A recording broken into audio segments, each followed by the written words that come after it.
Join me in the audio garden to cultivate our collective wisdom, nurture creativity, and spread love. My name is Martha Senator. Welcome to Listen and Be Heard.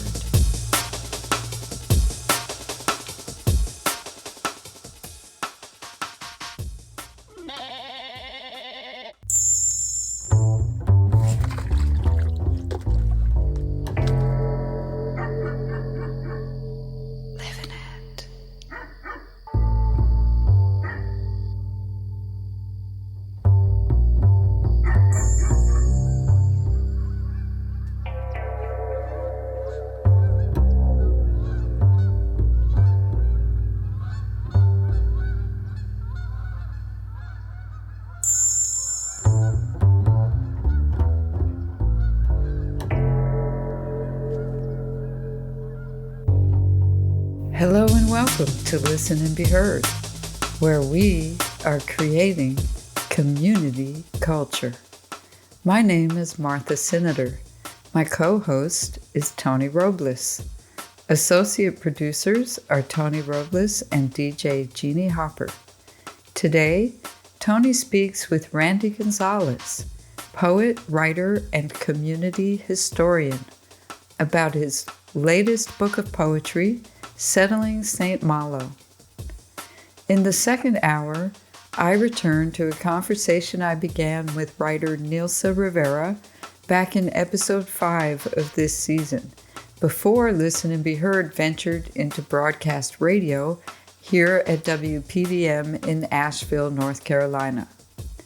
We talk about what we're using and what we're not using as writers in the world of podcasting, video, and publishing. I'm going to mix in some music for peace today. But before all of that, I bring to you a banned book segment featuring Amanda Gorman's poem, The Hill We Climb, challenged by the parent of 2 students at Bob Graham Education Center in Miami Lakes, Florida, who alleged that the work is not educational, contains indirect hate speech, and shouldn't be in schools.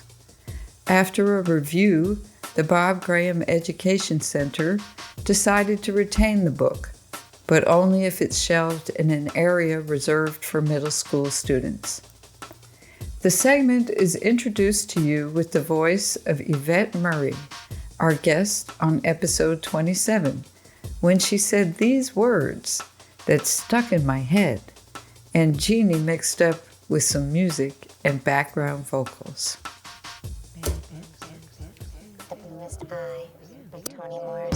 Once it's heard, it can't be unheard.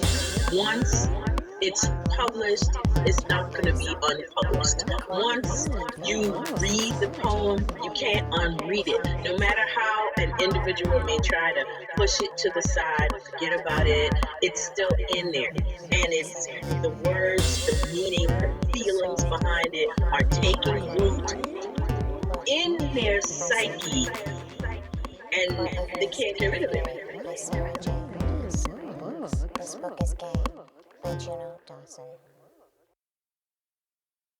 Mr. President, Dr. Biden, Madam Vice President, Mr. Emhoff, Americans, and the world. When day comes, we ask ourselves, where can we find light in this never-ending shade? The loss we carry, a sea we must wade. We've braved the belly of the beast. We've learned that quiet isn't always peace. In the norms and notions of what just isn't always just is.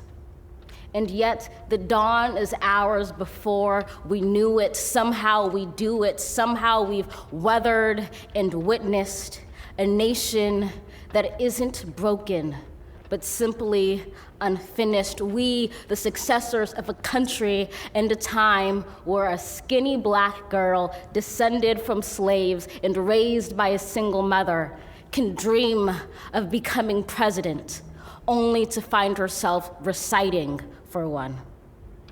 And yes, we are far from polished, far from pristine, but that doesn't mean we are striving to form a union that is perfect. We are striving to forge our union with purpose, to compose a country committed to all cultures, colors, characters, and conditions of man. And so we lift our gazes not to what stands between us, but what stands before us. We close the divide because we know to put our future first. We must first put our differences aside. We lay down our arms so we can reach out our arms to one another. We seek harm to none and harmony for all. Let the globe, if nothing else, say this is true. That even as we grieved, we grew, that even as we hurt, we hoped, that even as we tired, we tried, that we'll forever be tied together, victorious, not because we will never again know defeat, but because we will never again sow division. Scripture tells us to envision that everyone shall sit under their own vine and fig tree, and no one shall make them afraid. If we're to live up to our own time, then victory won't lie in the blade, but in all the bridges we've made. That is the promised glade, the hill we climb, if only we dare it, because being American is more than a pride we inherit. It's the past we step into and how we repair it. We've seen a force that would shatter our nation rather than share it, would destroy our country if it meant delaying democracy. And this effort very nearly succeeded. But while democracy can be periodically delayed, it can never be permanently defeated.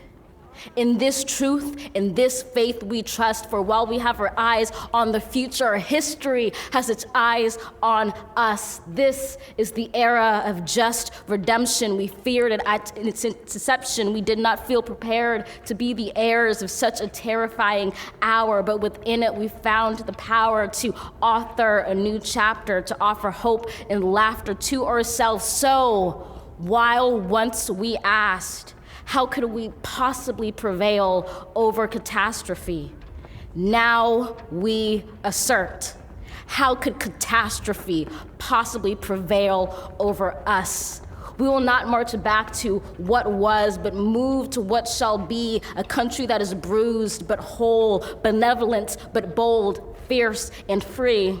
We will not be turned around or interrupted by intimidation, because we know our inaction and inertia will be the inheritance of the next generation. Our blunders become their burdens. But one thing is certain: if we merge mercy with might and might with right, then love becomes our legacy and change our children's birthright. So let us leave behind a country better than the one we were left. With every breath from my bronze-pounded chest, we will raise this wounded world into a wondrous one. We will rise from the gold-limbed hills of the west. We will rise from the wind-swept northeast, where our forefathers first realized revolution. We will rise from the lake-rimmed cities of the Midwestern states. We will rise from the sun-baked south. We will rebuild, reconcile, and recover in every known nook of our nation, in every corner called our country. Our people, diverse and beautiful, will emerge battered and beautiful. When day comes, we step out of the shade, aflame and unafraid. The new dawn blooms as we free it. For there is always light, if only we're brave enough to see it, if only we're brave enough to be it. Welcome to the planet, my child. Wild west of the Milky Way.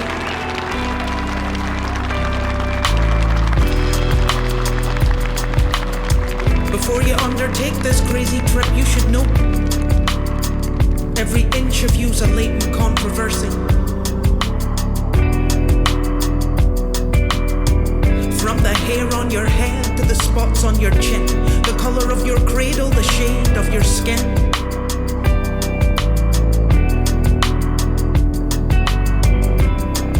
always someone willing to forge weapons against them.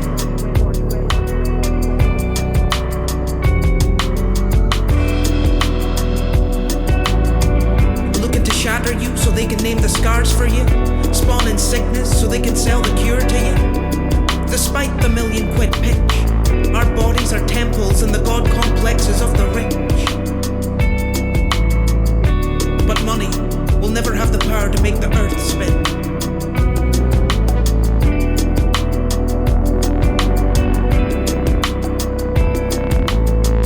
Child, teach me how to imagine a greater power than this. Fear of an equal planet.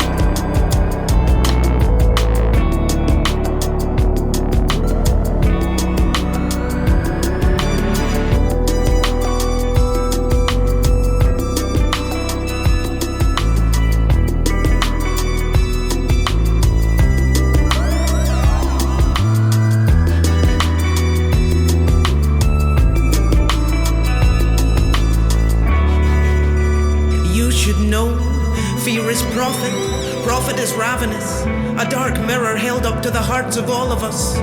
Tightrope walking round and around this world wide web. Weaving spiders can never be sated. May you grow to be an ever-loving bane of their existence. Together we will live in our power, so much greater than this, greater than the terror of the bigots in high office. Strength to dig as deep as we need to withstand the storms of their greed. On this wild trip, may you go armed with love, true grit.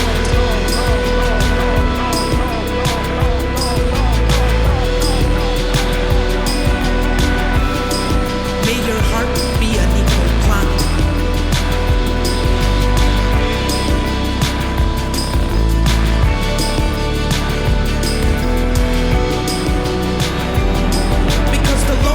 Is radical, essential for your arsenal. Your body is a castle, whole within and of itself. Nothing they can sell to us will fortify our spirits like it does.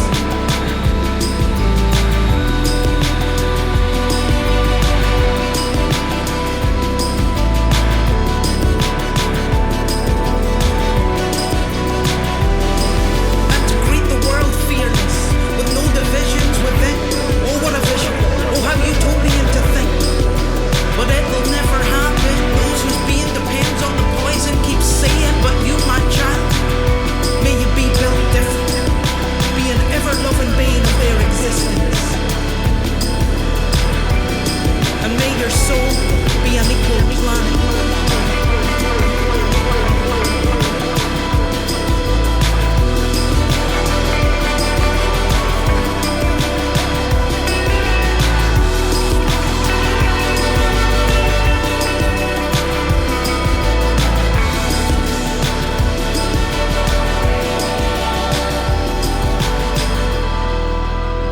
This is Listen and Be Heard.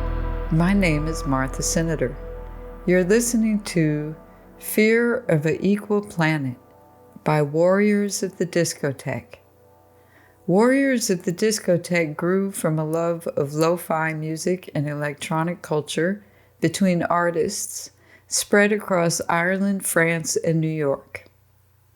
We'll go now to Tony Robles in conversation with Randy Gonzales.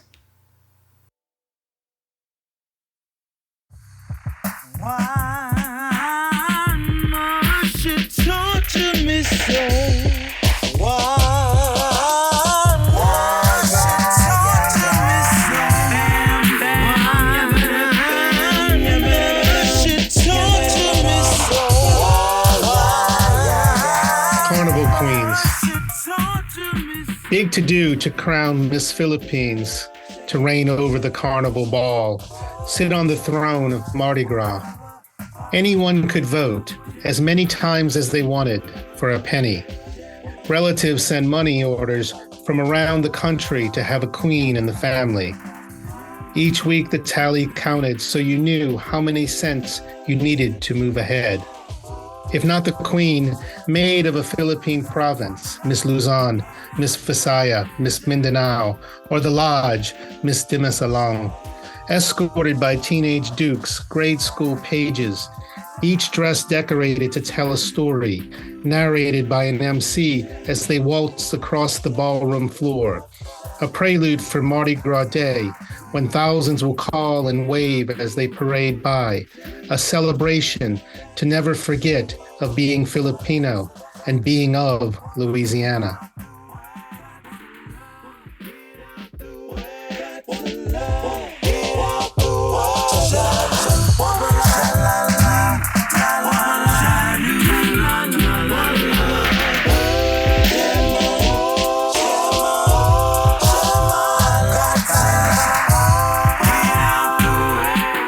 Randy Gonzales, our guest, is a poet, a writer, and community historian who's invested in telling the story of Filipino Louisiana.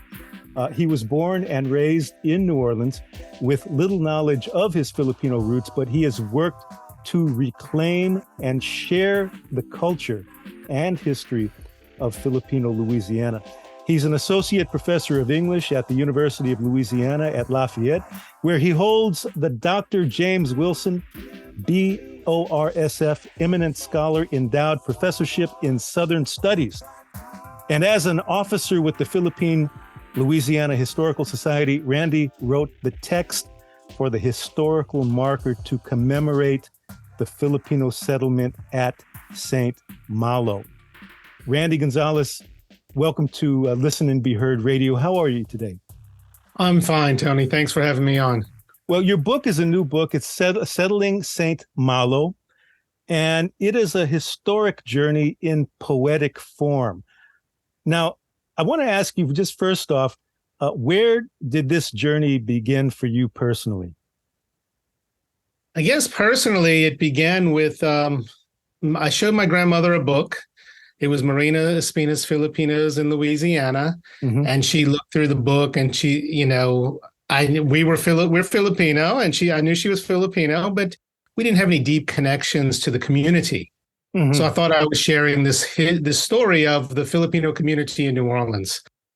And she looked through the book and she says, hey, you know, I'm on this Mardi Gras float. Oh, that's in front of Daddy's bar, the Filipino Colony Bar. And I'm like, what? What are you talking about? These faces in this book were all familiar to her. She knew all the places, but I had never heard any of these stories. What was the name of the book again, Randy? It was Filipinos in Louisiana. Filipinos in Louisiana.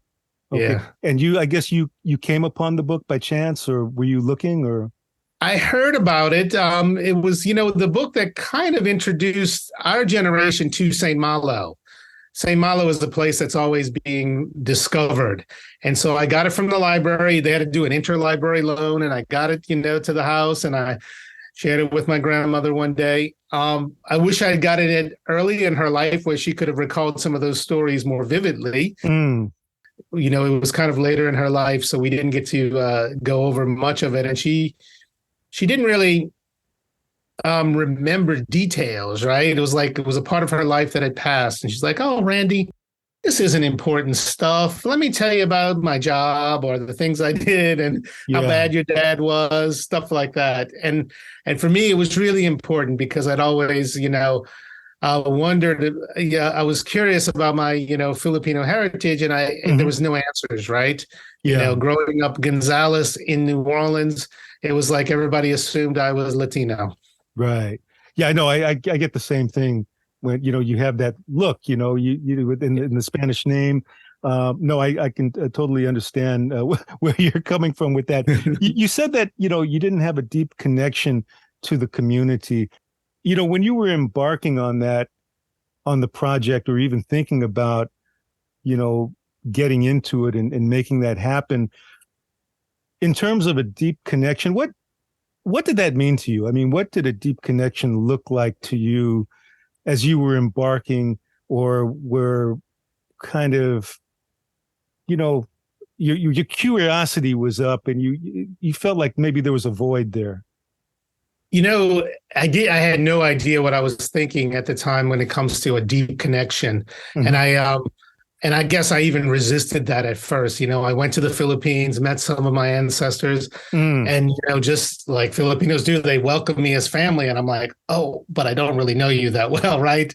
Yeah. I didn't feel that same connection. So there was a kind of, on my part, there was a desire to connect, but it was more intellectual and not as I wasn't ready emotionally to connect and to the Filipino community, and that took some time. And was probably a little bit more resistant to open up emotionally and feel that connection. It was more like an idea that I wanted to explore.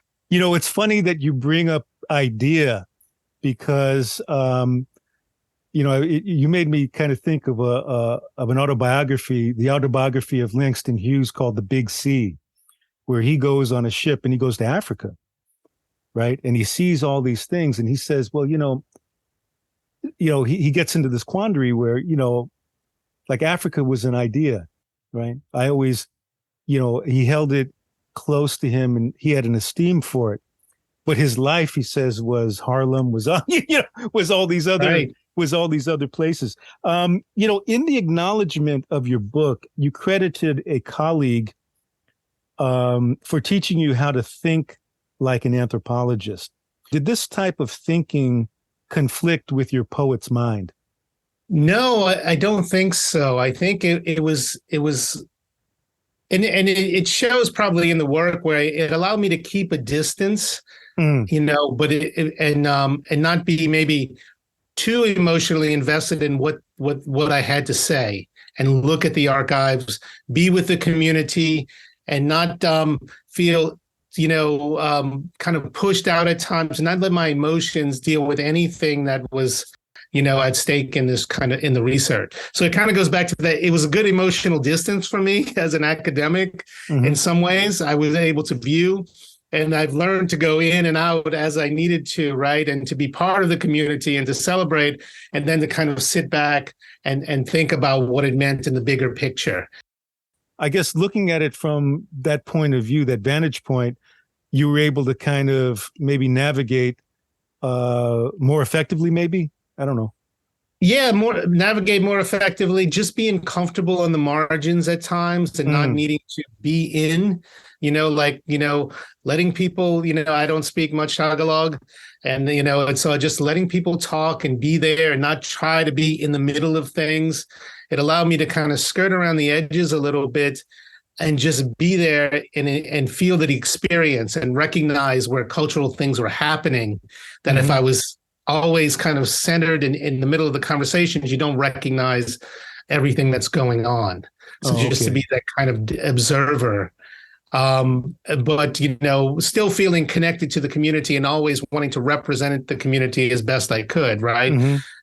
So that was, it kind of gave me, I had a little bit of the best of both worlds there, where I was able to see from an outsider's perspective, but I also was kind of an insider. It was kind of, and it was good to be able to float between those two as needed for the work of seeing what was happening, seeing and being in the community. And with the poetry book, looking at the Filipino community as people from New Orleans saw the community, and then try and flip around and say, how would the Manila men have felt in this scenario, right? To kind of move around those perspectives. I noticed you use the word float, and water and navigation really they loom very large in the book, in the metaphors that you use, in just the writing of it, of the history. Can you talk about that? Because people, I know people from New Orleans that don't know this history, that aren't Filipino. Some Filipinos that, there are a lot of Filipinos that don't know it. We have, Filipino American History Month, right? We always talk about 1587 Morro Bay as part of the Manila galleon trade. Can you talk about that Filipino history as it relates to Louisiana? Because from what I understand, Filipinos started the shrimp industry. They're very much seafarer. It was a whole. If you can address that. Right. I mean, it all starts, I guess, with the port of New Orleans being one of the biggest port on the Gulf Coast, right, and one of the third biggest, maybe in the United States at the time. So, and then Filipinos being seamen, right, on ships and working on ships and navigating ships. And at this, all over the world by the beginning of, the 1900s and even the 1800s, right, just traveling all over the world. So you kind of put that together and you think about the climate of Louisiana, the fact that Louisiana was not a place most Europeans wanted to settle. They'd arrive by ship and be like, look at the marsh, feel the heat. And it's like, get me out of here, right? Yeah. What's the next train out? Yeah. And so, Louisiana was open to people coming and settling, and so it was very. I can imagine the first Filipinos or some of the earliest Filipinos that arrived. They was like, oh, here's a place I might stay a while, right? And seamen always did this, right? They stopped at port, they stayed a while. Many times they got back on the ship and went to the next port, a few months later or something.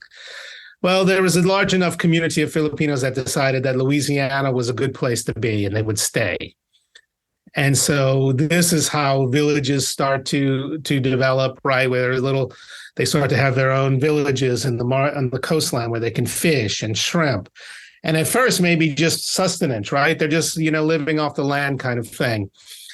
But over time, particularly with St. Malo, they were well placed. They were living in a very remote location with lots of, you could basically just go dig up oysters for breakfast. You had, the sea was full of fish and shrimp. They could live out there and trade, with indigenous peoples that were living in the same area or trade with the nearest town. But it was they weren't going to make a lot of money. But it's around the 60s, in 1860s, ice came to New Orleans, and suddenly all of that trade, all of those fish were wanted in New Orleans fish markets, and they were able to deliver those fish. So they were like sitting on basically prime real estate to start the fishing industry in Lake Bourne, and that was the primary supplier of seafood to New Orleans. So, and New Orleans was a major city, right, at the time. So some Filipinos got a good bit of wealth, and those images we see of big cypress buildings come after that period when they were able to establish. They weren't just little huts anymore, fishing camps type of things. They were big spaces where 150, these houses and kind of there are boarding camps, kind of where work camps, right, where people could stay. There 150 people could live in this village. So it was, St. Malo, where is that exactly in relation to New Orleans geographically? How far are we talking? I mean, by today, it's funny, it's a 30-minute drive, right? It's not far. It's southeast. But when Lafcadio Hearn went there in 1883, it was a full day boat ride, right, to sail there. There was a train that went there at the time, but it was kind of run down. There were some complications. The marshland, right, it was hard to run trains in this area. So it was a good ways away in the time we're talking about. As far it took Lafcadio Hearn will talk about it as if he's traveling to the Caribbean from New Orleans, but it was a day. It was a day trip by sailboat. So Hearn, I guess, was documenting. He was kind of was he a journalist, or was he an anthropologist, or what? He was a journalist with the Harper's Weekly, and he's he's considered a folklorist and an early kind of cultural anthropologist. And he was living in New Orleans at the time, and so he was writing articles about Creoles. He has a cookbook. He was just collecting, and he had a good eye for culture. So he went out in 1883. The local newspaper, the Times Democrat, chartered a boat to go out to St. Malo to see the Filipinos, right, in the marsh. They were, it was very kind of Orientalist in nature. They were wanted to see these, the exotic people that lived in the swamp. And this was a very city-centric perspective, because the people that lived down the way in St. Bernard Parish were like, yeah, well, Filipinos have been here. They've been fishing here. This isn't a big deal, right? This is Listen and Be Heard, originating from WPVM in Asheville, North Carolina, and WPVMFM.org worldwide. We've been listening to Tony Robles in conversation with Randy Gonzales about his new book of historical poetry, Settling St. Malo.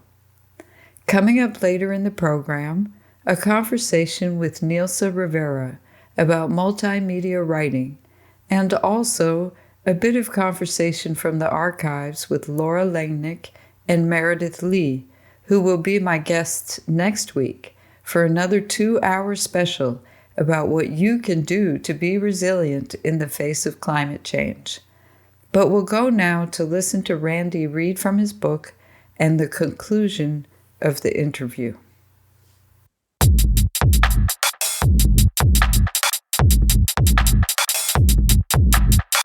Cultural memory.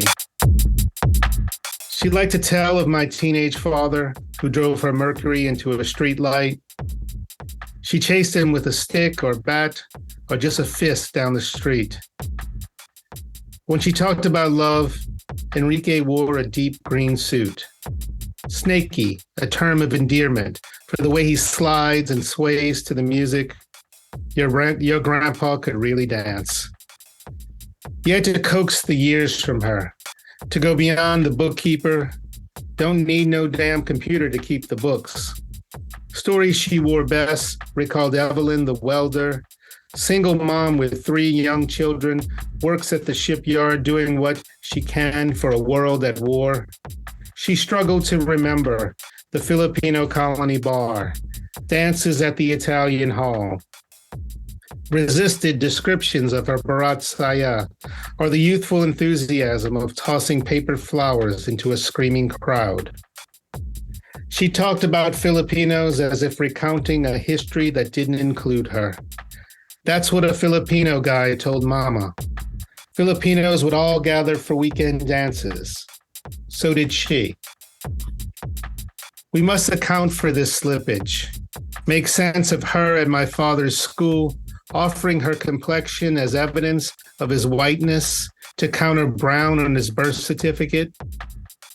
Map those memories on histories that include us: St. Malo, Manila Village, Filipino Colony Bar. Understand immigration, migration, labor, policy, segregation, marginalization, assimilation as conceptions of our erasure. Restore what we can from fragments of cultural memory.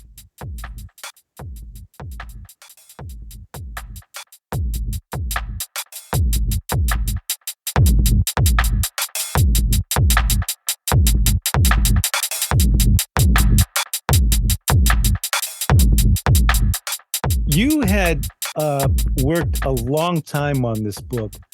I understand you researched 10 years? Yeah, I mean, it was, and I guess at the time I wasn't thinking of a book. I was just writing, right? Like poetry for me is a mode of invention. It's a way for me to sort out ideas. It's a way for me to think through things. You know, I was conducting some of this research for my own sake. I wanted to know about my great-grandfather. I wanted to know about the Filipino Colony Bar, and part of it I was doing it for the History Society. I just wanted to know the story of Filipinos in Louisiana, and I just wanted to fill in the gaps and you know, have a dialogue with things that were already written, like to understand, you know, what people were saying and how that kind of fit into my understanding of Louisiana and Filipinos in Louisiana and my understanding of Louisiana history. A lot of people that wrote about, you know, Filipinos in Louisiana just didn't have a firm, maybe understanding of Louisiana as a space and history. So I wanted to kind of put that in there, at least, you know, the way I saw it. And so a lot of these poems were just writing on the side. Then one day I started kind of saying, oh, I might have a book here. Like there's a lot of stuff, you know, I've been doing this and I've kind of found like some things I was following a similar style. Things that were written earlier were less likely to make it because the style had changed and I had kind of morphed, and things were not, didn't quite fit into the book as neatly. But it was a decade of writing. Wow. Of researching and writing and just thinking through this. And when I felt comfortable, I sent it off. I didn't want to send it off without it feeling that there was something in it that an audience could get something from, right? That the community in particular, I wanted to reach the community, right? Not to be like writing for other poets. I wanted to reach the Filipino American community, the Louisiana community, and have them, access, like the poems, but also have this kind of informative value to the book as well. Yeah, you mentioned that poetry is a mode of invention. I'm also assuming it's a mode of discovery as well. Oliver de la Paz, who I interviewed about a month or so ago, wrote a book recently. It's called The Diaspora Sonnets. It's a whole book of sonnets about his family, the diaspora, just their journey. And he described his poems, not so much his poem. Well, there are poems, but he said that his poems, the sonnets in the book, are monuments to his father, monuments to his mother, because his children really don't know the sacrifices that he made, the hardships that he made to get him over here. Right. Do you look at the poems in the book as being monuments? I don't think of them as monuments. I think of them as contributions to a kind of a narrative about Filipinos in Louisiana. Like in many ways, they're still fragments themselves, right? They're pieces of a larger story. Yeah. And so I see them as, pieces of this story that others can take and maybe build upon and use for their own story, right? Wow. So they're not finished. It's like, it's not finished, right? This is just what I have, right? This is what I have to offer. Take from this what you can, and let's see, maybe what you get out of it, and you could build upon, in your own way from these stories. I wrote the marker text, right? And I mentioned that, and we have these historical markers, and the thing about monuments and markers are monuments are often the contribution to get those monuments put up. In this particular case, we have to deal with government officials. We have to go through authorities. We have to. So exactly. In some ways, there needs to be then a decolonization effort of those same monuments. And in some ways, I wonder that about my own book. There's a line in that I talk about when people discovering, say, Malo. And the end is basically saying, beware of the people that come out, that sail away and to tell your story, right? The people that leave and tell your story. In some ways, I think about it's like a note to myself, be careful, right? Be careful of you representing a people or representing the community and just not being then involved, invested in that community, right? To kind of walk away with that. Yeah. But, your approach is beautiful in that, you're laying down a foundation and offering this as evidence for people to come and take it and build upon it. And in that sense, in the deeper sense, it is coming through the spirit. It's coming through a spirit of Bayanihan. And for our listeners at WPVM and Listen and Be Heard, Bayanihan really is a spirit. It's a community spirit of helping your neighbor, of not doing it out of any kind of selfish reason, but because your fellow human being is just that, a fellow human being. Yep. Yeah, I agree. And I really, if you look, the book has basically one poem that really includes me. And I did, there's other poems, of course, that I've written that come from my experience and my voice. But I really wanted to make sure that the community felt that I wasn't intruding on the community story too much. I could save that for another book, right? That my story more, but I wanted it to be the community story. I'm kind of curious, and I hope you don't think this is a weird question, but in San Francisco, where I'm from, right? Filipinos got a certain vibe, right? There's a certain vibe. like, Filipinos got a certain vibe in Frisco, and they got a certain vibe in Vallejo. But we, we got a vibe, right? So like my late uncle Al, he coined the term Frisco Pino, right? Frisco Pino, Okay. because of the vibe we got. What's the Filipino vibe in New Orleans? Because you got all that music, you got all that food, you got all that culture. I hope that's not a weird question. And New Orleans is so we have all of that. We have the music, we have, the French Quarter, we have all of that. And it's a food culture, and then we also have the marsh right, nearby. Not as near as they show on the TV, right? But fairly close. Most of us have a relationship to the marshlands as well. Mm-hmm. So, I hear somebody, a descendant of some of the earlier settlers, talking about his grandpa, catching alligators, like, fishing for alligators and whacking them on the head after they bite the chicken. Yeah, and I'm like, wow, okay, this is, so in some ways, that's a totally different vibe. That's this ruggedness, right? That's not, the French Quarter jazz scene type of thing. Yeah. And so, but it doesn't mean, they were the same. People wouldn't go downtown and in the Quarter and enjoy jazz, sit on the corner, relax, and enjoy some jazz. Yeah. Go to the dock, to the French Market, and and stroll through there and have conversations. Mm-hmm. And so it's kind of New Orleans is hard to pinpoint, and people have said this.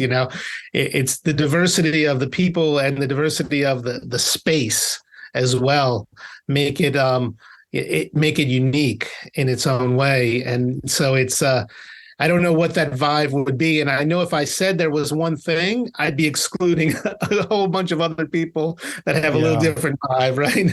You touched on climate, and I know that is of huge importance, because there have been incidences in the history. Can you talk about that? Actually, the impact of the climate change, and just how that's evolved, and the impact that's had on the area as it relates to the Filipino community. Well, so the most recent impacts are with the town of Lafitte, where the mayor is a descendant of the early Filipino settlers. Mm. So once Katrina hit, there was a big thing to protect New Orleans, and New Orleans will always be protected, right? So they built a wall around the city. Well, the town of Lafitte was left outside of that wall. And Lafitte is a town where the Manila Village marker is, and nearest place for Manila Village, and lots of Filipinos and descendants, mostly, seventh generation Filipinos, Filipino Americans are there. So they were left outside. Well, of course, if you build a wall, the water hits the wall and has to go someplace, right? Yeah. And so these places that are left outside of that wall get it twice. They get it coming in and they get it going out.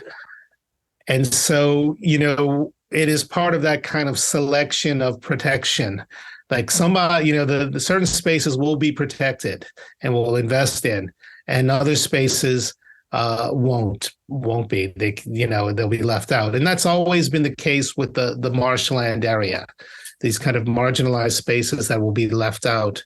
And so I don't know what's going to happen to those spaces, but people just keep leaving, right? And people keep leaving. The place, when we go out to St. Malo, we launch from Shell Beach. We launch our boat, and that's where Filipinos lived all along the coast there. Stories about Filipinos in Shell Beach fishing. That place is now just recreational fishermen. There are $500,000 homes out there, which is a lot of money in Louisiana. And, but they're not homes, they're camps, right? They're fishing camps for lawyers and doctors in the city, for people with enough, expendable wealth to go build out there. There's nobody that really lives out there anymore. So the Filipino community in Louisiana, is it kind of concentrated in one particular area, or is it kind of spread out? No, it's spread out. And that's kind of always that was the case probably after once Philippine independence and immigration kind of stopped, the community kind of dispersed through the city, right? And then moved, and then each in the city, like there's no one area. And so it's not so the code, come together for events. We come together for certain things to kind of make sure that we're staying connected. But it's not. There are people that are going to be left out of that. There are some people that won't be involved. So we don't have a space at all. So the markers have become that space of kind of pilgrimage almost. We don't have a center. We don't have a hall. We don't have anything that says this is a Filipino space. How has it been received? It was surprising. The Filipino community here has been very receptive, right? It's just, I went to a music festival in town. They're like, bring your books, I'm going to buy some books. We're going to sell some books. And it's nice. I'm thinking, I wonder if they write. I don't think they all regularly read poetry, right? And so I was like, it's a book of poetry, right? They're like, we don't care. It's about us. It's about us. And so, it's I've been, very pleased. And that's kind of that gratitude we're talking about. They just show gratitude towards me for writing the book that is about them in some ways. And I make sure that I tell them that this is your story. And I kind of was hoping that was the case. I've given a few presentations, in museums and stuff like that. And, once someone came up to me, they didn't come up to you. She says, I couldn't come up to you. I was like too teared up. And they sent me an email and said that, they never heard someone talk about Filipinos in Louisiana. They were raised here their whole life and never had anyone really talk about the history. And she said she started to cry. And I was like, wow. So that kind of impact, I can't, it gets me cheered up to think about it, that I can impact part of the community in that way just by telling a story, that I didn't know, basically. And so I want them to know it, and I want to share it. And I'm so glad that they're receptive and the community is welcoming to the words that I have for them and the limits of those words, right?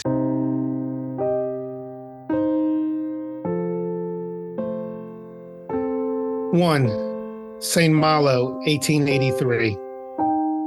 Bayou, village, island with no clear western shore, patches of marsh, lagoons and canals, unraveling into the Gulf. From the lake you see miles of flooded rushes laid out before a chenier, narrow ridge, sand and shell plowed up by storm surges, forested with live oaks. Until you clear slash of wind-sculpted willows, do you notice stilted structures where men have claimed patches of marsh. From the lake, the landscape is all Louisiana. Wet prairie of swaying sawgrass, canes scratching into low clouds, scatter of pulldew, darting teal, still frames of egrets postured in shallows. Plain of water ripples as shrimp pop from the chorus of pursuing redfish. Past the mouth, the bayou turns Asiatic. Hat-shaped eaves strung with smoked fish, cocks clamoring at dome cages, squat men examining seines. Mile after mile, more cypress, buildings all stained in moss, more fishermen tending to tasks without a nod to your passing.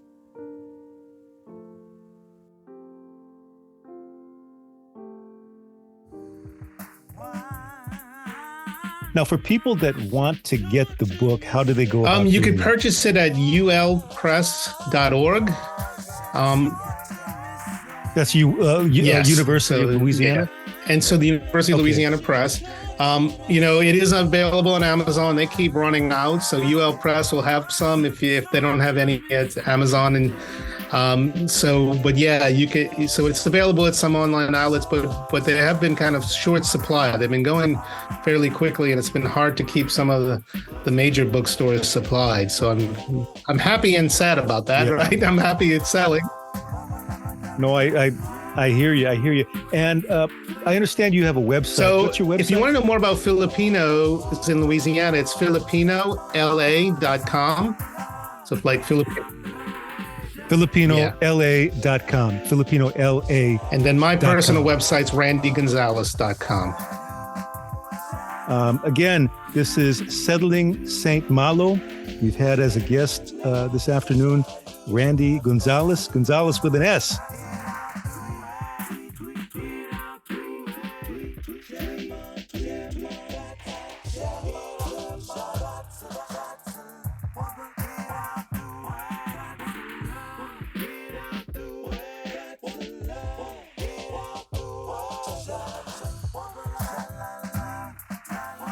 Thank you, Tony Robles, for that interview with Randy Gonzales, poet, writer, and community historian. You can look for the unedited video of that interview at listenandbeheard.net, where you can also find articles, stories, poetry, and every episode of our first season of Listen and Be Heard. We are looking for volunteers and contributors, and books and CDs to review. Please contact us by visiting the website or emailing us at editor@listenandbeheard.net. Coming up at the top of the hour, I'll take you back to a bit of the previous conversation I had with Nilsa Rivera when we were getting started, and then we'll move on to us revisiting the same subjects a few months later. But first, another peace song. This one from Holly Near.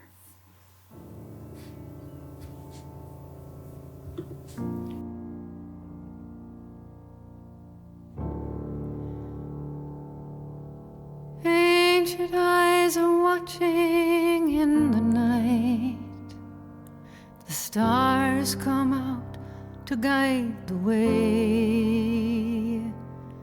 The sun still shines despite the clouds, and the dawn is dusk, is dawn, is dusk, is day. Farmers rise and dream to feed the world. The world awakes to feed the heart. Hearts beat while 1,000 flags are waving, and the farmer sees a dream has played a part. We will have peace. We will because we must. We must because we cherish life. And believe it or not, as daring as it may seem, it's not an empty dream to walk in a powerful path. Neither the first nor the last great peace march. Life is a great and mighty march, forever for love and for life on the great peace march.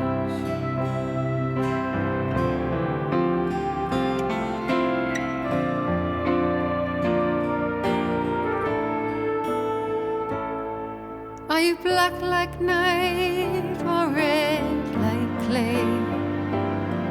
Are you gold like the sun or brown like earth? Gray like mist or white like moon?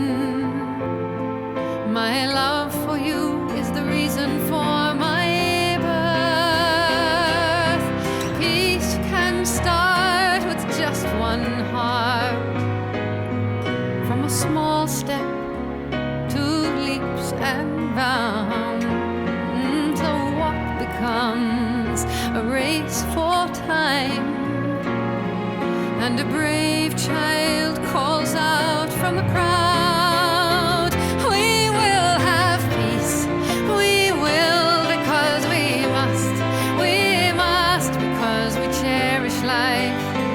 And believe it or not, as daring as it may seem, it is not an empty dream to walk in a powerful path. Neither the first nor the last great peace march. Life is a great and mighty march, forever for love and for life on the great peace march. Forever for love and for life, I'm on the great peace march.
This is Listen and Be Heard.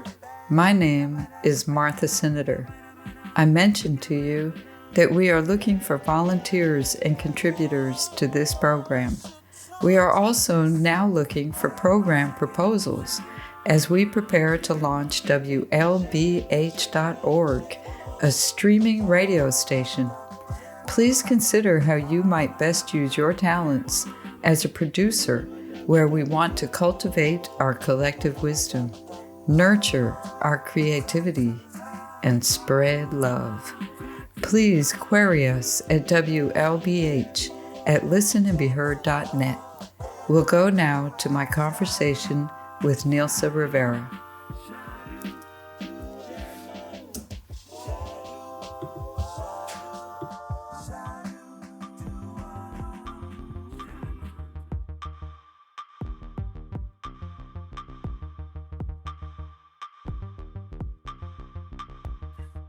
I know you from being in this Writers Sprints group that I was graciously invited into.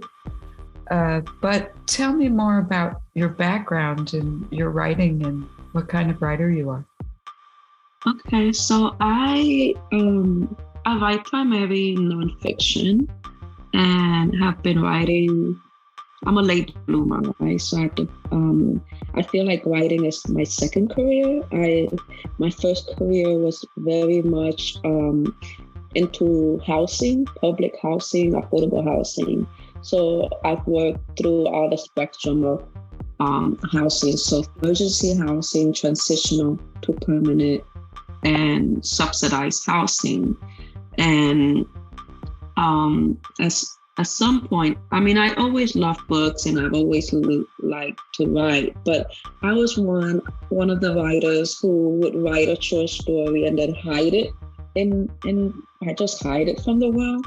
And I had a friend of mine who said, well, if you're not sharing what you write, then you're being selfish.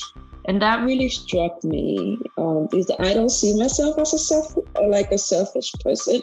So I was like, but it makes sense, because if we're writers, we have a message and we have something to say, a story to tell, and that's to be shared, right? Not to mean that it has to be published, but shared, right? So then at that point, I started sharing my work, and it's been fun. It's been a fun ride. Been published a few times. And you've recently gotten your MFA? I recently got my MFA from Vermont College of Fine Arts. I sort of started the writing group as a way to make myself accountable to writing. I mainly write about socioeconomic differences, housing, and in that homelessness, women or gender issues mainly. So your career has informed your writing then? Yes. What are you hoping to accomplish by doing the podcast? I think that my biggest concern when it comes to podcasting is the need to build a platform as a writer. And that definitely drives some of my ideas. And I've debated for years on whether I should publish a YouTube channel or a podcast. And I want to. I mean, the idea sounds really fun, right? It sounds like something that I could have fun with. At the same time is precious. The biggest pressure. Yeah. Right.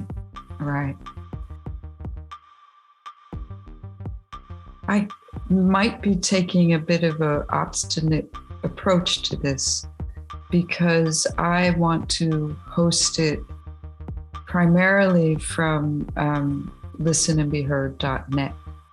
So I'm not trying to market my podcast on YouTube or Spotify, or I don't mind if they get carried. If it gets carried, obviously, in different places and shared, that's a great way to build the platform.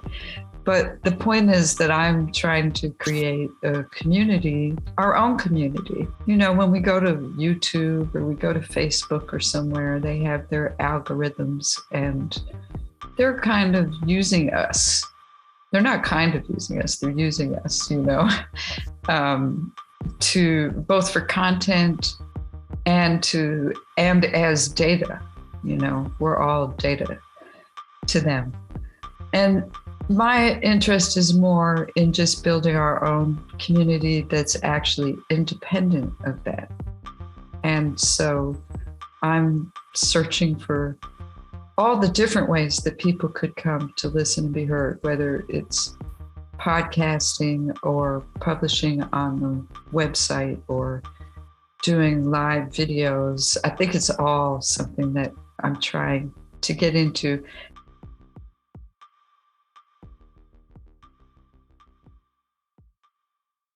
Hello, my name is Martha Senator. This is Listen and Be Heard.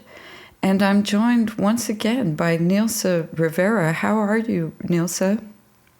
I am awesome. I'm doing great. Thank you. How about you? I am doing great too. I really can't complain. There's a lot that has happened, though, since you and I spoke last. When we first launched this podcast, you were on one of the first few episodes.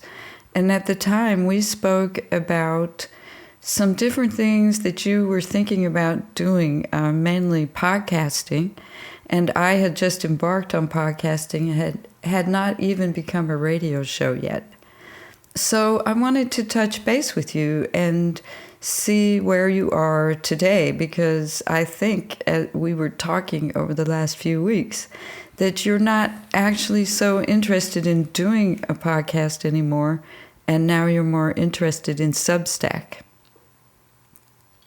Yes, so I think that as a writer and as a writer, I have some, as writers, there are some specific requirements that I have to think about, or I had to think about when choosing to focus my time on another platform in order to promote my work. And one of the requirements was, as I found out by trial and error actually, is that it needs to be something that's going to be easy and it's not going to take a lot of my time, because I want to spend the majority of my free time writing, and that's my main focus.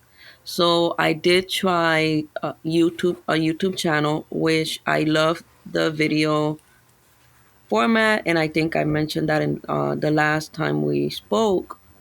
I love the video format, and I loved it. I created a couple of videos, and I loved the way that they came out. I did get some good feedback from some in my audience, and the only thing that deterred me from that was that I had to spend hours editing. There was a Sunday that I spent probably a good 6 to 7 hours just editing the video, which came out great, but I think I could have used that time a little bit wiser.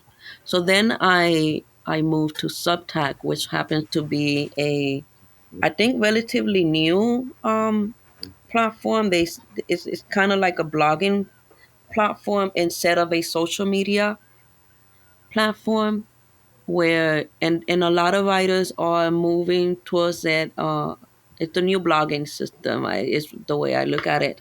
And there, I was able to not only write my content or offer it in written text, but I'm also able to provide an audio component, a voiceover, so to speak, of the essay that I have posted. They have a podcast. They have a podcast option. I have not played with yet, because I'm not familiar with what's the difference between their podcast and their audio voiceover.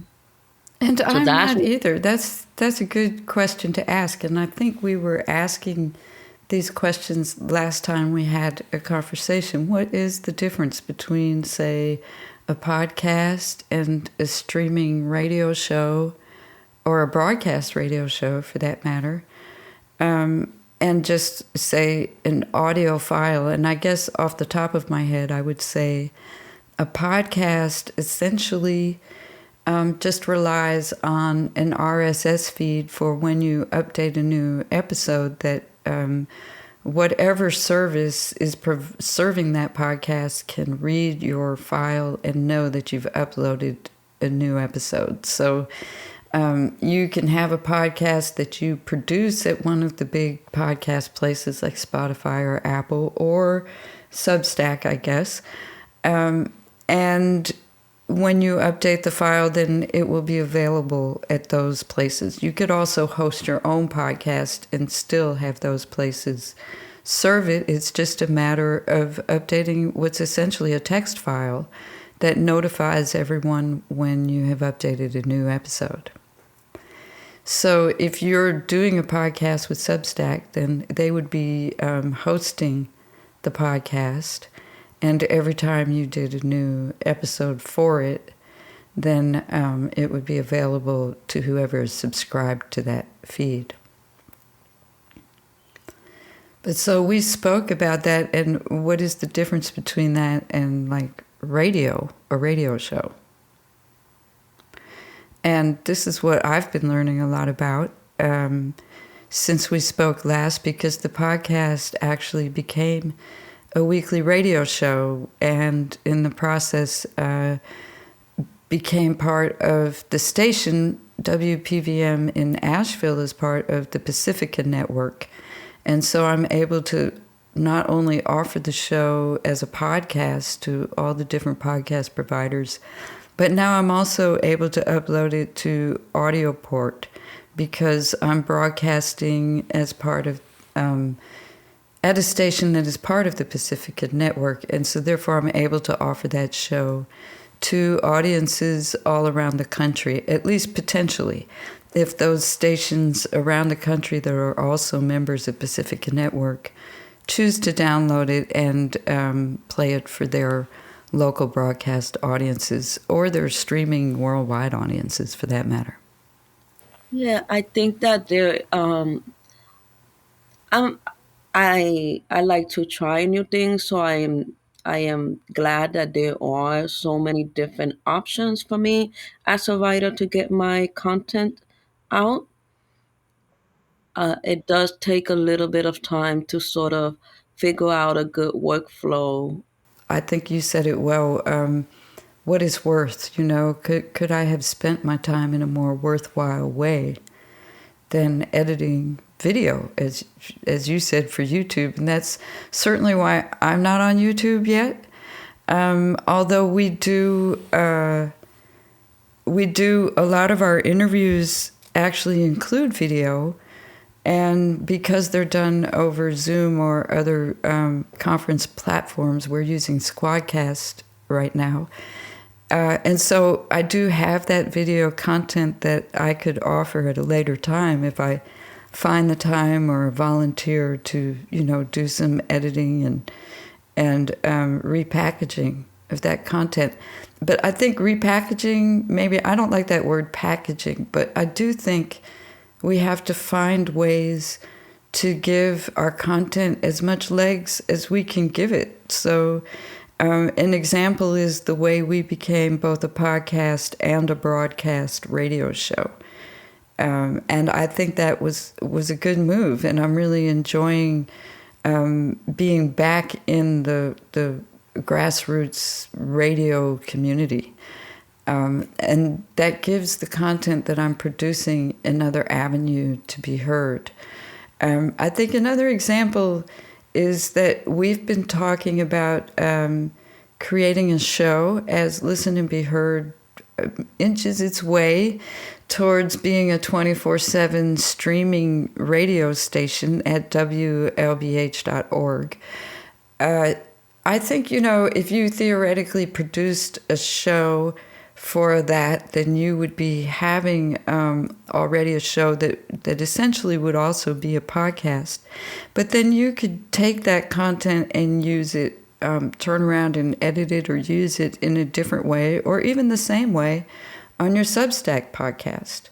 And then that would be giving your content more legs. I've considered taking a segment of this show and just putting that segment on Substack as a way to introduce Listen and Be Heard to people who are going to Substack. And I think there might be myriads of examples of ways to repurpose your content like that, just to give it a wider audience. I recently had a situation where I had to write a standalone essay for a fellowship that I'm in.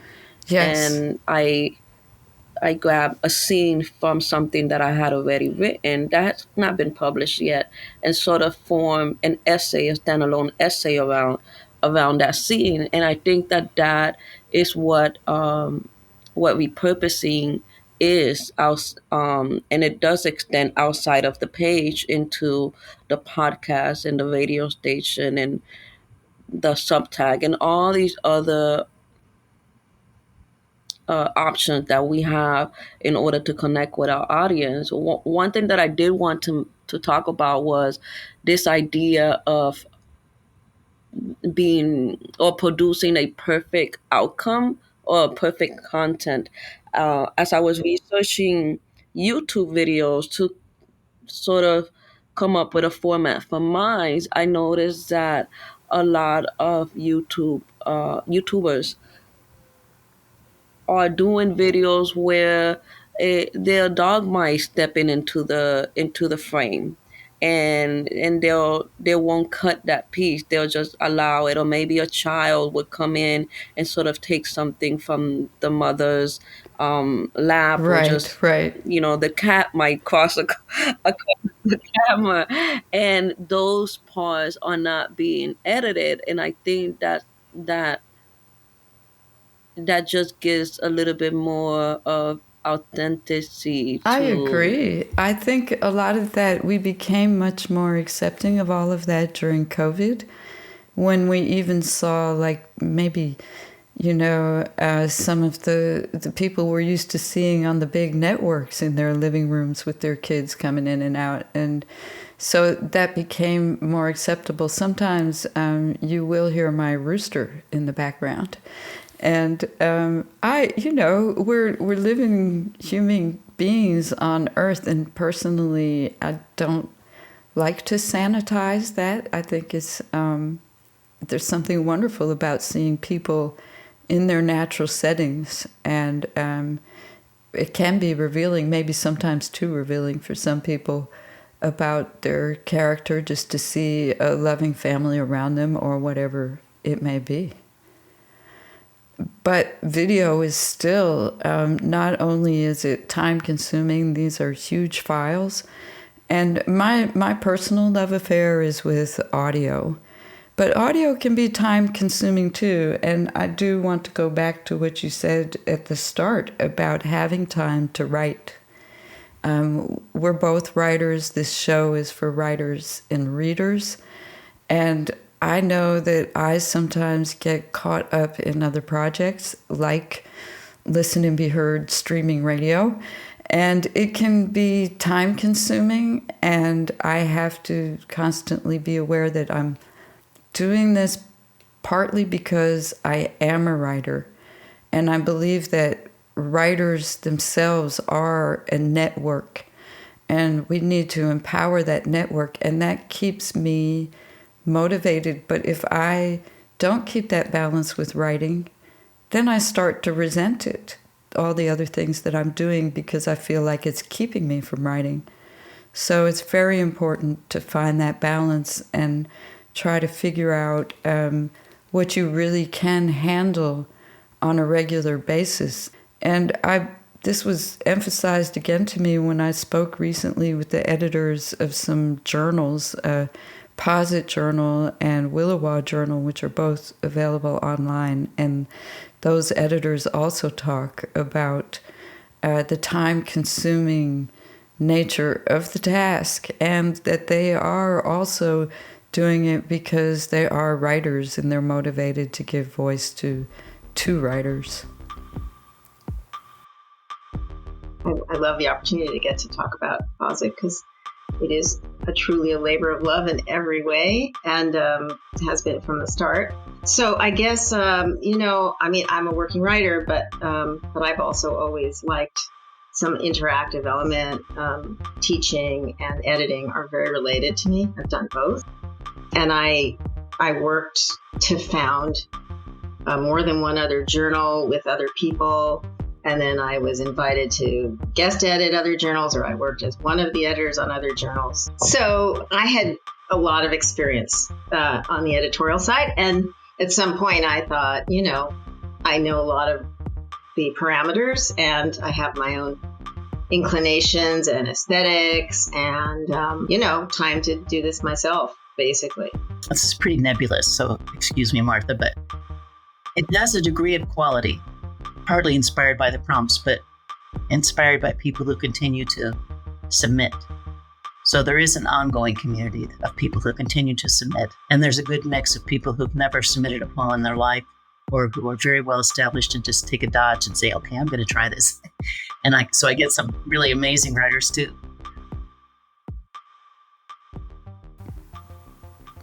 Yes, definitely. I writing to me is my first focus. I have been trying to reframe my writer identity, and I have been trying to reframe it as a multimedia writer to give substance or give weight to the time that and that's purely for me, right? As a way for me to consider some of these projects that I might be taking on, such as the show or the podcast or my blog post in Subtag, even some of the assemblage that I do, or the mixed media work that I do, and look at them as I am a writer. That is all part of who I am as a writer, and they are just different ways of me to express myself and to tell a story. So I've been working a little bit with that. And I changed it even in my bio and put Nilsa is a multimedia writer. And it's just to embrace and not to devalue the other ways that I produce Interesting, content. yes, because video is not necessarily not writing or audio.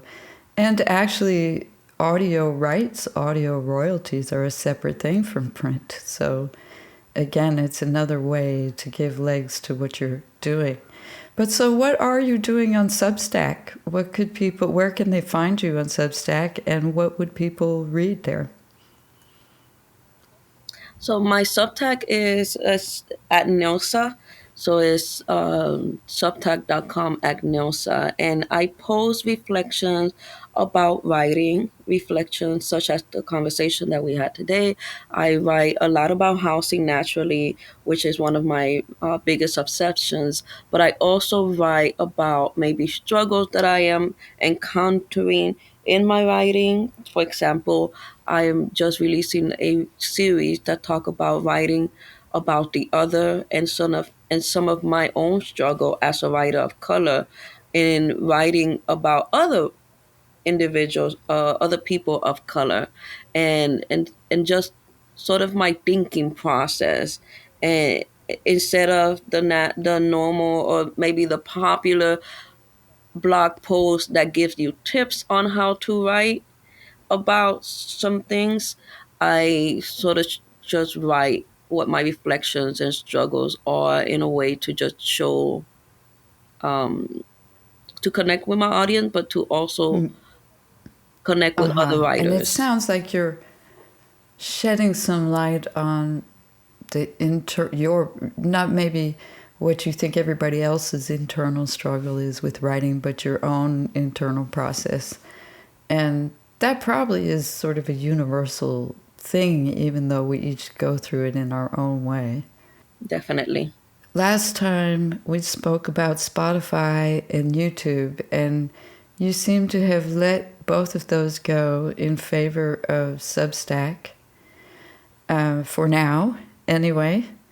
And people can read what you're writing there at substack.com at Nilsa. Was that correct?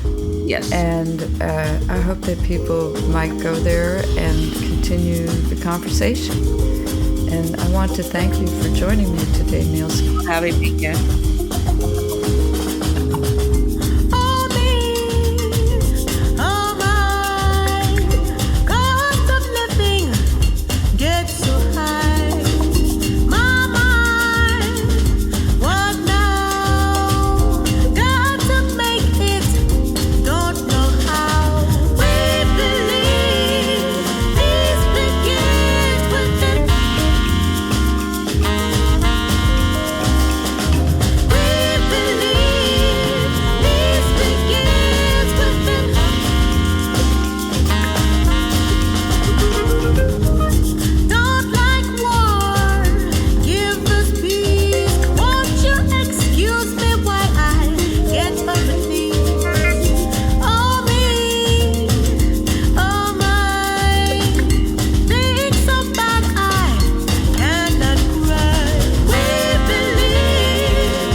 This is Listen and Be Heard, originating from WPVM in Asheville, North Carolina, and WPVMFM.org worldwide.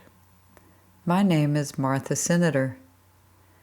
The music, Peace Begins Within.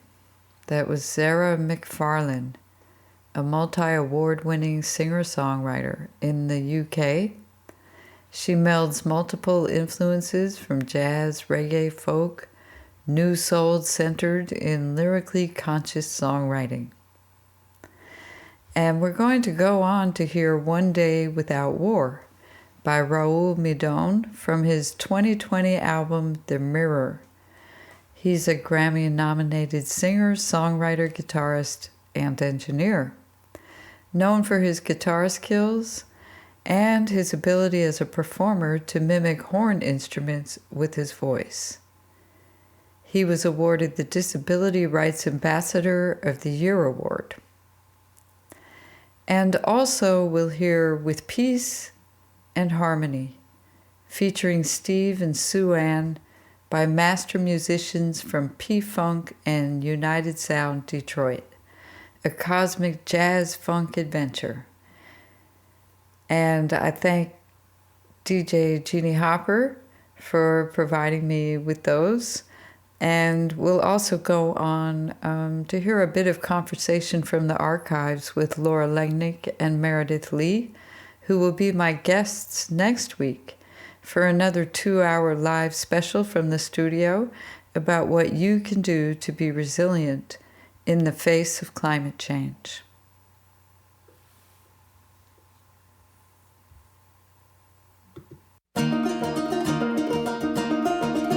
What I wish for. What would it be like if there was no war for one day? Just one day on which the world would stop and reflect upon the innumerable loss, the bottomless suffering, the unspeakable evil that is visited upon the world when war breaks out. How many lives would be saved? What revolutionary ideas would emerge from even one of those individuals that would have otherwise been senselessly snuffed out? What I wish for is peace. Maybe not ever after. Maybe just for one day.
pandemic in the U.S., there were some real concerns about the having a continuous food supply. And many Americans, those that have the money they need to shop every week, many of them for the first time encountered empty shelves. Money or no money.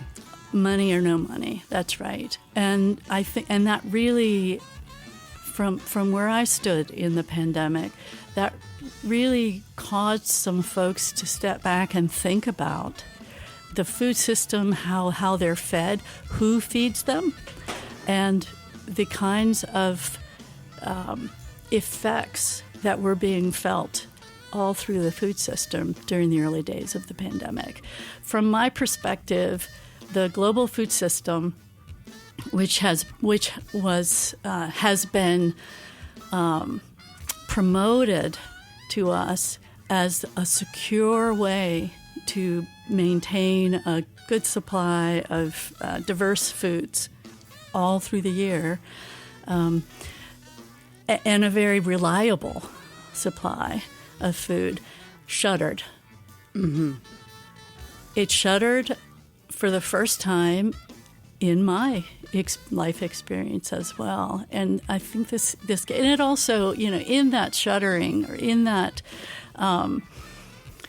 shaking of the food system in the early days of the pandemic, I think a lot of truths also emerged. There was light shone on a system that has many, many negative benefits, many important effects on the people who feed us, mm-hmm.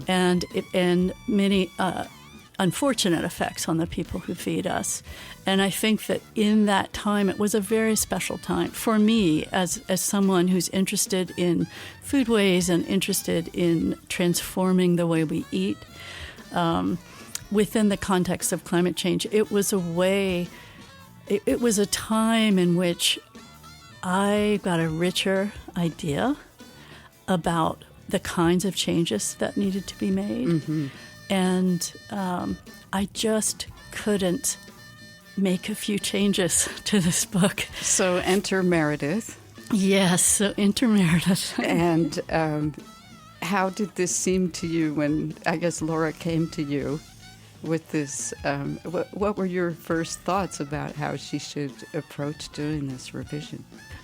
So that's a really interesting question, because I'm a writer myself and had written my own books and was very much in the food resilience world, just in a very niche way through the meat supply, which we know COVID was massively exposing of the brokenness of the meat supply chain. But I've always been a reader of other people's work and kind of a helper to other writers. But Laura really came and was like, I want to formalize your role as an editor. She kind of helped me shape myself as an editor, which I think is there's a bit of a call and response in this story, because she was like, you know the food system so well, and also your writing is so impactful, and I need help with making this more broadly applicable. And I don't even know what you call that in editing, but let's figure it out and let's do it. Okay. Yeah. And so it's a combination, though, of you having already intimate knowledge of the food system. Yes. And Laura, it's interesting to me, actually, I hadn't thought about it, but you were studying climate change, but COVID somehow brought into focus for you something about the food system. About resilience of the food system in a completely new way. Right. And maybe even a different readiness on the behalf of readers for receiving the information than when you originally wrote the book, I'm assuming. Even just in the space of 4 years. Right. So. Yeah. And I think, Laura and I go pretty far back. I was one of Laura's students at Warren Wilson College when she first came to Warren Wilson College. And I think at first we were like, who is this lady? We didn't really see eye to eye. But I think one of the reasons for that is because we do have a different way of thinking. Sometimes we'll be saying the same thing, and then it takes us a couple conversations to realize to understand that we are saying the same thing. But I think that plays really well in editing and writing, because what she needed was somebody who could put a different pitch, or help her put a different pitch, let's say, on the same ideas, and make them more broadly communicable, right? And her training is as an academic writer, a scientific writer. So how could more voice go from be brought in? convincing your colleagues of an argument to a more broader type of inviting conversation? Yeah, the way I began to think about it, or what I wanted to do when I reached out to Meredith, was to figure out a way to invite people into the story, invite the reader into the story. And that's crucially important, isn't it? I mean, I think, a lot of scientists are already pretty convinced of, or maybe the information is out there, let's say, the research is out there for climate change, and even, and we'll get deeper into this, the foodways and so on, but it's not necessarily in the public consciousness, right? Mm-hmm. In the sense that I think climate change is, but not necessarily, and this is why I felt it was so important for us all to talk today, not necessarily the solutions or the ways we can participate in those solutions. Yeah, and I think there's also something about science that just doesn't get at the way it all feels. Mm-hmm. We see that people are taking facts, very true, very, very stark facts, and going, I can't deal with this, and so I'm even willing to accept something that's untrue because I can't deal with this. So it doesn't matter almost in this day and age how much information you throw at people if you don't get at like the essence or the feeling or the connectivity it has to their human experience, and also show a little bit of humanity as a writer, then I don't know how impactful that we can really be. And I think that one thing you achieved in the second edition of your book is you bring in that story and you bring in yourself in the way that science writing doesn't do. And you bring in some of the spiritual aspects of doing this work and some of the deep ancestral aspects of doing this work that I think are really seen as like outside of science. And we need more blending of that with science. So this book does a lot of things. Was that difficult, Laura? Was it difficult to go from saying these are the facts to what Meredith described a little earlier as this is what I think about the facts? Massive, massive struggle. I knew I needed to add some kind of personal story in the book. So massive because when you're taught to be an academic or a scientific writer, or at least in the time I was taught to do it, which is 30 years ago, there was a premium placed on keeping yourself out of the story. In fact, that was important, to keep yourself out of the story and maintain this illusion of objectivity. Which is an illusion. Total illusion. It is an illusion, yeah. And that's like a whole nother segment that we won't even talk get about. Into all that, yeah, I wondered if this might come up today. And so I just do want to say, for all you scientists out there, that I think that there is such a thing as proper scientific method, performed with integrity. So I'm not saying that all scientists are liars. And I wasn't trying to knock science. Okay. No, all right. No, but the idea that we don't affect or have some kind of prejudices or preconceived notions is something we always have to think about. Right? That's right. And for me, the way I would say that is that everyone brings a perspective to their work, including scientists, and we'll just leave that. So how did you get this out of her, though? Meredith? What was the process there? Well, let me set up Meredith just a little bit, and then I'll let her tell you. One thing that I knew after the first edition and after the book tour from the first edition was one thing that really surprised me in that experience. Remember, coming to this as an academic scientist, was the questions people asked me were about me. So I'd give a talk. I'd be ready to answer all sorts of scientific questions about climate change or how we adapt or the farmers. I tell there are a lot of farmer stories. people wanted to know about me, how I was feeling, how I got into this, why I got into this. And that really surprised me.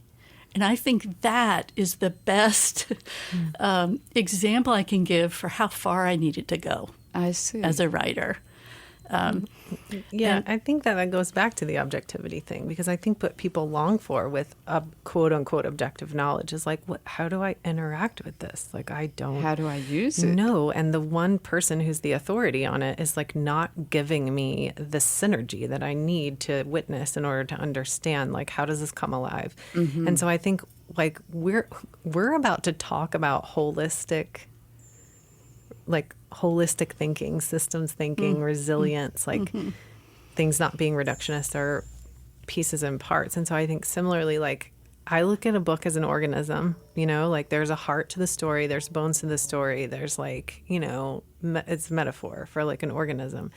And so going to someone's work and going to Lara's work, like I can see when she comes alive in the writing, And so what we did was she sent me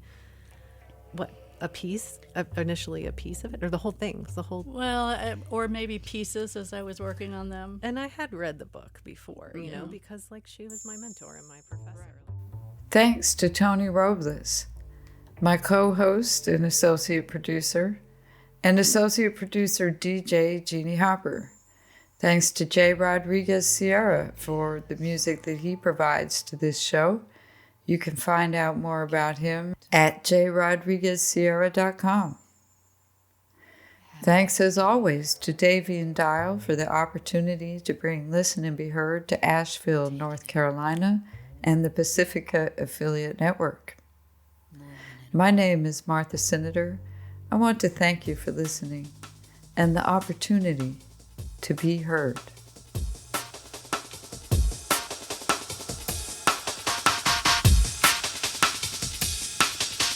Living it, giving it, having it, taking it, moving it, shaking it, creating it, loving it. Living it is loving it. Living it is sewing a coat, investing each stitch with magic, creating a unique design, putting it on and wearing it the rest of your life. Living it is knowing that what you see, what you hear is tangible. It's being a rock in the river and being the river too. It's hearing, you'll never be able to do that. Living it is knowing you will do it. It's speaking the unspoken. It's thinking the unthinkable. It's doing the unexpected. It's quitting before you get fired.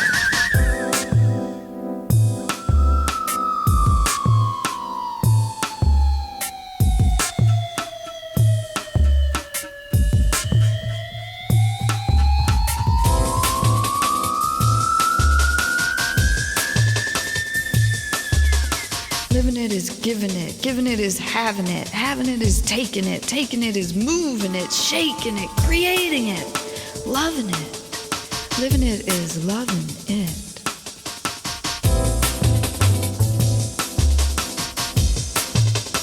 Living it is loving a man you're not supposed to love. It's giving way to emotions, creating commotions, calling attention to yourself. And I caught that. Living it is learning from someone who can actually show you. It's cleaning your teacher's house or helping her to find one. It's never ever saying J-O-B. Living it is a one-way ticket and no solid plans. It's smoking a J in a smoke cafe in Amsterdam. It's saying the day is pretty in a strange new city.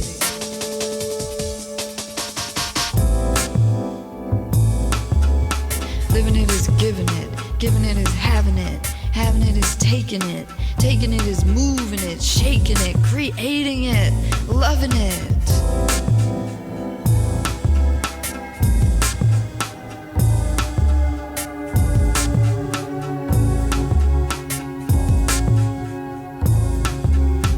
Living it is having nothing to lose and everything to gain. It's putting all of your charms and attributes, every single one of them, to good use. It's knowing the kindness of strangers and love for sale. Living it is knowing where to buy rice and beans in bulk. It's knowing herbs are cheaper than doctors. It's keeping it together when you're falling apart. It's writing poetry to ease a broken heart. Living it is knowing the stage, looking into bright lights late night.